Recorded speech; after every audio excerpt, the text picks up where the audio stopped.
Hello. Thank you very much. I was just watching Lady Gaga's halftime thing. It's pretty awesome. I risk nothing by saying I admire Lady Gaga. No one's gonna boo me for saying that. I liked her. Well, one person wants to be special. That's more just you cheering yourself. Cheering narcissism. Like, I'm not your average fan. Like, people on Twitter, they're always tweeting at me and going like, no, you won't say anything unless I say something negative, so fuck you. Just kidding, I love your work. It's like, you're not wrong, but But I block people that do that because I'm just like, fuck you. Then you're worse. You're worse than bad people.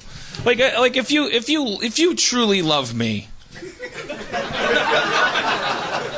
just you should accept my laziness. You should be my codependent lover. You should just support me, and my good mood should be your good mood. You shouldn't need anything from me, or I'm out the door.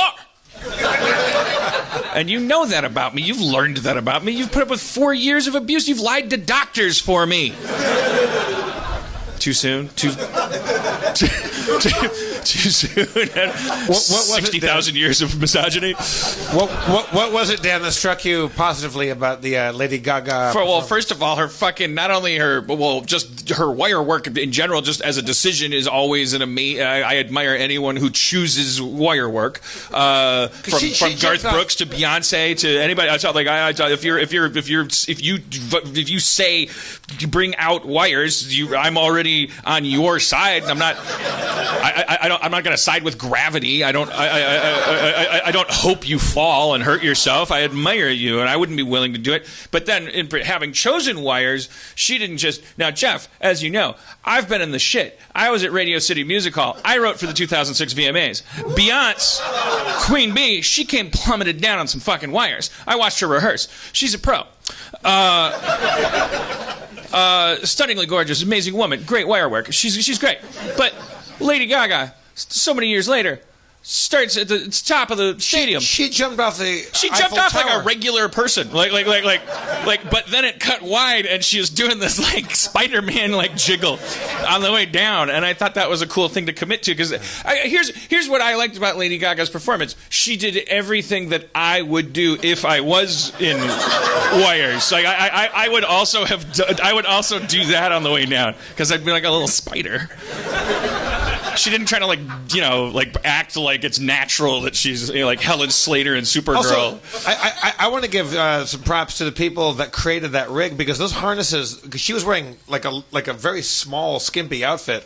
She has a very tiny rig underneath that, and that's not comfortable. Like for that to work, it's tighter than you want it to be for that to be like a safe mechanism. Yeah. So like she committed to. Lip syncing a whole thing, but like, there's no way to sing when you have that thing on you, because she's wearing a girdle made of girdles. But she took your lover, your life partner, your SO shirt. We were watching in the green room, and she said, "Yeah, she really successfully took a Super Bowl halftime and made it just look like one of her videos, which is a huge feat, like for the whole team."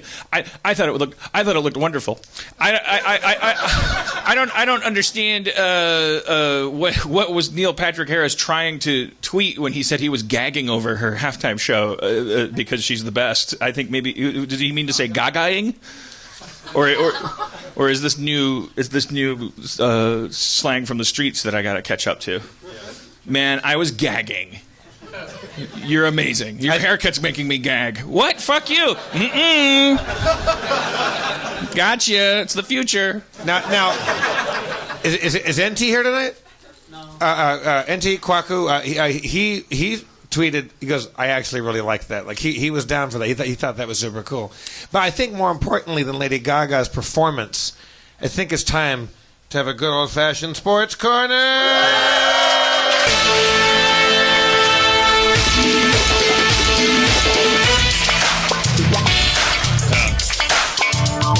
Well, Jeff, I gotta tell you,